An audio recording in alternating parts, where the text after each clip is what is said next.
Welcome back. Today we will continue with our chapter Is Matter Around Us Pure? In the previous class we stopped with the differences between compound and mixture. In that we studied the differences with the help of iron and sulfur. So iron and sulfur, when we mix together, what will be the difference? And then iron and sulfur, when it forms a compound, what will be the properties that we studied. So we stopped with the differences between compound and mixture. Okay, and we also studied what is a homogeneous mixture and what is a heterogeneous mixture. So today's class we will start with some important questions and then we will continue the chapter further. Okay, so the first question which they may ask in the exam is why air is a mixture and not a compound. Why air is a mixture and not a compound. So why air is considered as a mixture? What do you mean by air? Air contains many gases. Yes or no? So air contains many gases. So why it is considered as a mixture and why it is not considered as a compound? Okay. So air contains many gases and each gas will show its property. So that is why it is considered as a mixture. So first point, air contains many gases that show their constituent property. Okay. So we already studied in the previous class the components of the mixture. They will show their property. So air contains many gases which will show the constituent property. That means, for example, if you take this room, in this room all the gases will be present. Nitrogen gas is present, carbon dioxide is present, oxygen is present. If I burn a matchstick, the matchstick will burn. Okay, if I light a matchstick, the matchstick will burn. Yes or no? So why it is burning? Because oxygen is present in the air. So oxygen is present along with other gases, but if I light the matchstick, it is able to support the combustion. So even though it is mixed with other gases, oxygen is showing its property. So that is why air is a mixture. Okay, so we cannot say only this much percentage of air is present in a particular area, this much percentage only is present. So it does not have a definite composition. Okay, so air does not have a definite composition. Okay, so that is why it is called as a mixture. And the different gases in the air, they can be easily separated by the process of fractional distillation. Okay, so the constituent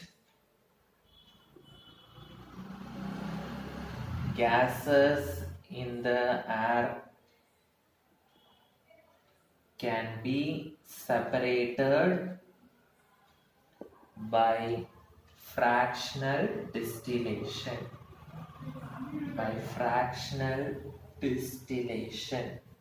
So that is why this air is called as a compound. Air is called as a mixture and it is not a compound.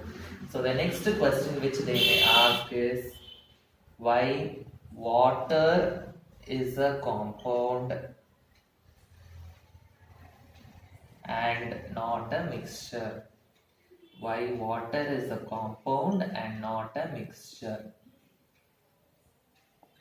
So what is the constituent of water? Water contains H2O. So this hydrogen and oxygen cannot be separated easily. So the constituents in the water cannot be separated easily. The constituents in water cannot be separated easily. hydrogen gas is present, oxygen is present. So hydrogen will burn nicely. Yes or no? It is a gas, it will burn nicely.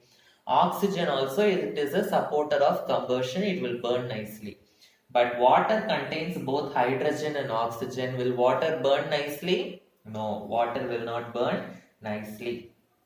Okay, so what does it show?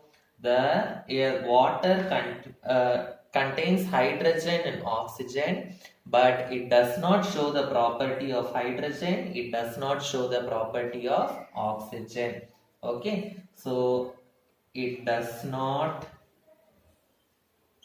show the property of its constituents. Constituent means whatever is present in that. Okay, constituents. And if you take water, it has a definite proportion. Always in water, there will be 2 hydrogen and 1 oxygen only. This composition will not change. Okay, so it has a fixed composition. It has a fixed composition. So that is why water is called as a compound and it is not called as a mixture. Okay. The next question what they will be asking is, you must name the elements present in the following. You must name the elements present in the following. First one, they have given quicklime. So what are the elements present in quicklime? You must name. Okay. So quicklime, the formula for quicklime is calcium oxide. So what is the formula for quicklime? It is calcium oxide. Okay. So what are the elements present in quicklime? Tell me. So calcium is present and oxygen is present. So calcium and oxygen are the elements present in quicklime. Okay. So the next one they have given hydrogen bromide. Hydrogen bromide. So in hydrogen bromide, what are the elements present? So hydrogen bromide, the formula is HBr. So what are the elements present in this? Okay, the elements present are hydrogen and bromine. They are the elements present in hydrogen bromide. Okay, and then they have given baking soda. Baking soda, the formula is NaHCO3. So by heart the formula for quicklime and baking soda, it is very important. So baking soda, the formula is NaHCO3. Okay, so what are the elements present in this? Tell me. First Na. Na means what? Sodium is present. Then hydrogen is present. Elements means what are the atoms present, that you have to write. Okay. Then carbon is present and then oxygen is present. So these are the elements present in baking soda. And the last one they have given potassium sulfate. Potassium sulfate. Potassium sulfate, the formula is K2SO4. So you try to write what are the elements present in potassium sulfate. Okay. The next topic which we are going to study is alloys. So what are alloys? Alloys means mixture of metals. Alloys means what? Mixture of metals, or we can say it is a mixture of a metal and a non-metal. Mixture of metals, or it is a mixture of metal and non-metals. So mixture means there are 2 types of mixtures we have studied: homogeneous mixture and heterogeneous mixture. So alloys will come under homogeneous mixture. Alloys will come under homogeneous mixture. So alloys are homogeneous mixtures of metals, or we can say it is a homogeneous mixture of a metal and a non-metal. Okay, so example, I will take brass. Okay, so if you take brass is a alloy. Okay, so it contains the metals copper and zinc. Okay, so copper metal and zinc metal, if you mix together, you will get the alloy brass. Okay, so alloys are homogeneous mixtures of metals, or we can say it is a mixture of a metal and a non-metal. Okay, now coming to the next topic, I told you under homogeneous mixtures, we will be studying about solutions. Okay, and under heterogeneous mixture, we will be studying about two things, colloids, and the next one we will be studying about suspensions. Okay, so we will be studying about solutions under homogeneous mixture, and under heterogeneous mixture we will be studying about colloids and suspensions. First we will study what is a solution. So the first major topic we are going to study solution. So solution is a homogeneous mixture. Solution is a homogeneous mixture. A solution contains two components, or we can say a solution contains two parts. So what are the two parts of the solution? The first one is the solute, the next part is the solvent. So solute and solvent together, it will form the solution. So we can say solute plus solvent is equal to solution. So solute and solvent together, it will form the solution. Suppose if you want to find the mass of the solution, what we have to do? We have to add the mass of the solute and mass of the solvent. So I can write mass of the solute plus mass of the solvent is equal to mass of the solution. Okay, so why it is a homogeneous mixture? Because in solution we cannot see any boundary of separation. For example, I am going to take a solution, sugar in water or salt in water. I am going to dissolve salt in water. So that is an example for solution. So when I dissolve salt in water, what will happen? The salt will completely dissolve in water. We cannot see salt separately and water separately. It appears like a single unit. Okay. So in solution, there is no boundary of separation. There is no boundary of separation. Okay, we cannot see salt separately and water separately.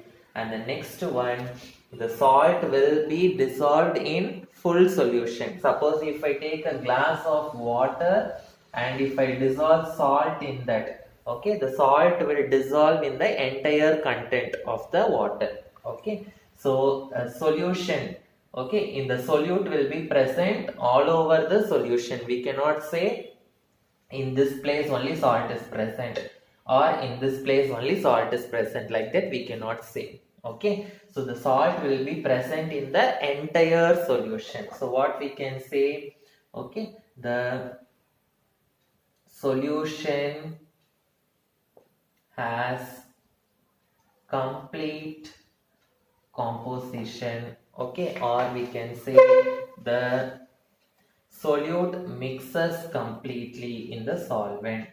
The solute mixes completely in the solvent. So it is mixing completely. So I can say it is present all over the solution. The solute salt will be present all over the salt water. Okay.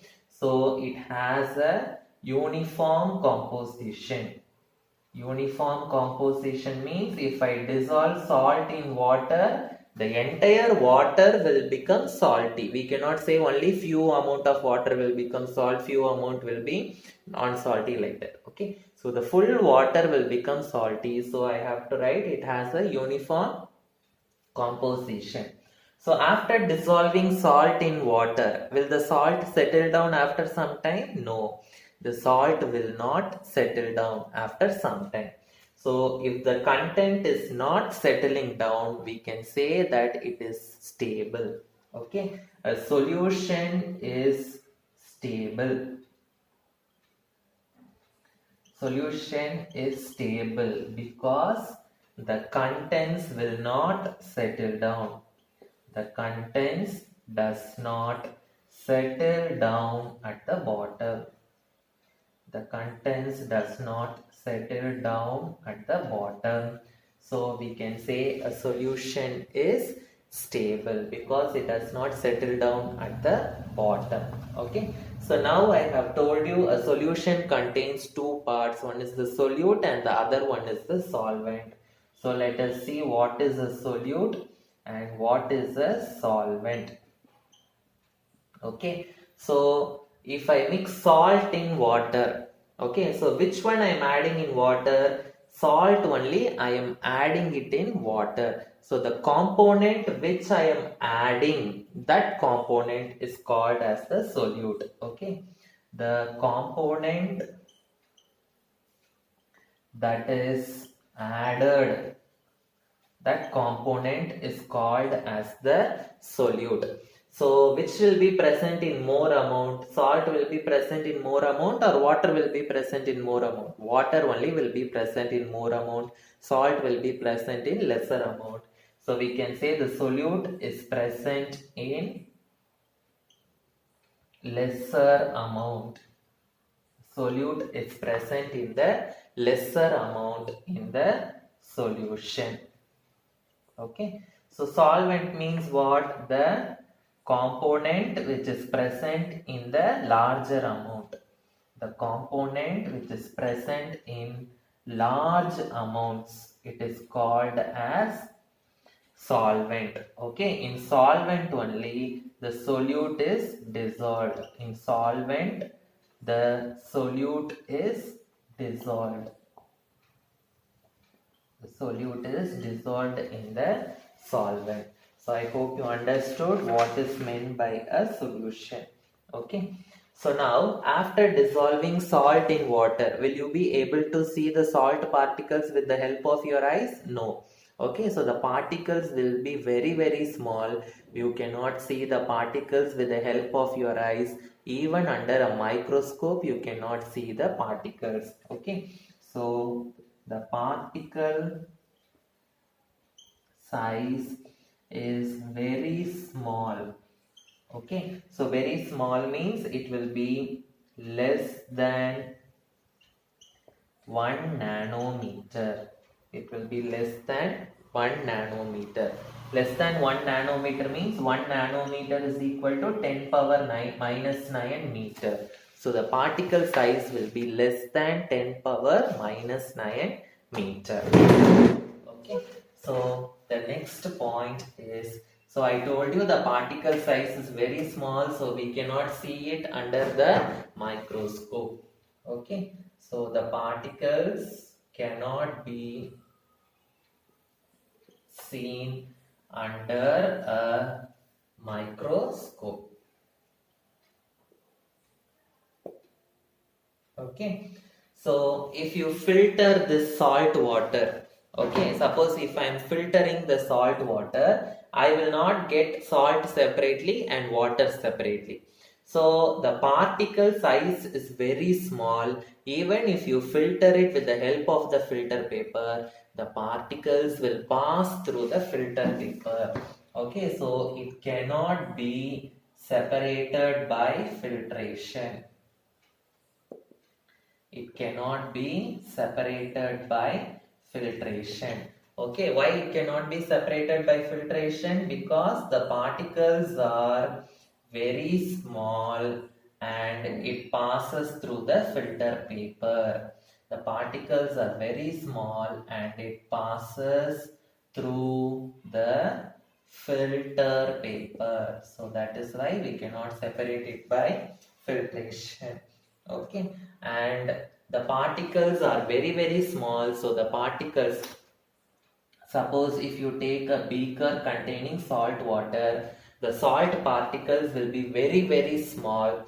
So if you pass light through this solution, the light will not be scattered, the light will pass in a straight line.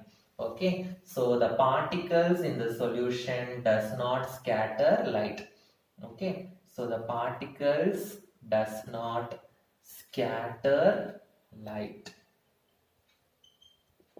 Okay, so this is the next point. Okay, so under solutions they will be asking some questions. Okay, so some questions we will be studying. So they will ask you to identify the type of solution, identify the type of solution, and you also have to identify the solute and solvent in the solution. So suppose if they give a solution, you should be able to find out which is the solute and which is the solvent present in the solution. So we will see some examples. First one, I am giving salt water. So salt water, if I give, you must find out which is the solute present in salt water, which is the solvent present in salt water. So which is the solute? Solute means the substance which I am going to add. So in salt water, which is the substance I am adding? Salt only I am adding. So salt is the substance which I am adding. So salt is the solute. In which one I am going to add the salt? Water. So water is the solvent. So salt I will be adding in water. So salt is the solute and water is the solvent. Okay. So salt is a solid. Okay. Water is a liquid. So what type of solution is this? If they ask what is the type of the solution, you should write solid is dissolved in liquid. So the solution is called solid in liquid solution. Solution is called solid in liquid solution. Okay, so the next one, tincture of iodine. Tincture of iodine. This is a very important question. So if they give tincture of iodine, they will ask you which is the solute in tincture of iodine and which is the solvent in tincture of iodine. Okay, so by heart this, the solute which is present in tincture of iodine is iodine. Okay, iodine crystals, they are the solute. Okay, so the iodine will be dissolved in alcohol. Alcohol is the solvent. Water is not the solvent. Here alcohol is the solvent. So iodine is the solid. Alcohol is a liquid. So what type of solution is this? It is solid in liquid solution. It is solid in liquid solution. Quickly we will see a few more examples. The next one, hydrochloric acid. Hydrochloric acid. Hydrochloric acid means HCl is the formula. So which is the solute and which is the solvent? Okay, so hydrochloric acid, solute is HCl gas. HCl gas is the solute. It will be dissolved in water. So when you dissolve HCl gas in water, you will be getting hydrochloric acid. So HCl is a gas, water is a liquid. So what type of solution is this? Gas in liquid solution. So gas in liquid solution. Okay, so the next one is carbonic acid. Okay, so carbonic acid is the acid which is used in soft drinks. Okay, Soft drinks means in your Pepsi, Coca-Cola and all it is used. Okay. So what is the solute in carbonic acid and what is the solvent in carbonic acid? Okay. So which one will be dissolved in what? The solute is carbon dioxide gas. Carbon dioxide gas will be dissolved in water. Okay. Instead of carbonic acid, they will also ask as soda water. Even if they ask as soda water, it is the same thing. Carbon dioxide gas, when you dissolve it in water, it is called as soda water. Okay. So carbon dioxide is a gas and water is a liquid. So what type of solution is this? Gas in liquid solution. Gas in liquid solution. Okay, so the next one is vinegar. Vinegar also is a very important question. Okay, so in vinegar, what is the solute and what is the solvent? Kindly study all these things by heart and keep. So in vinegar, the solute is ethanoic acid. Okay, so ethanoic acid, or we can other name for ethanoic acid is acetic acid. So when you dissolve this acetic acid in water, we will get vinegar. So solute is ethanoic acid, solvent is water. Ethanoic acid is also a liquid, water is also a liquid. So what type of solution is this? This is liquid in liquid solution. Liquid in liquid solution. Okay, so we will see some more example. Brass. Okay, so what is brass? Okay, so I told you already in alloys, brass contains two metals. What are the two metals? Copper and zinc are present in brass.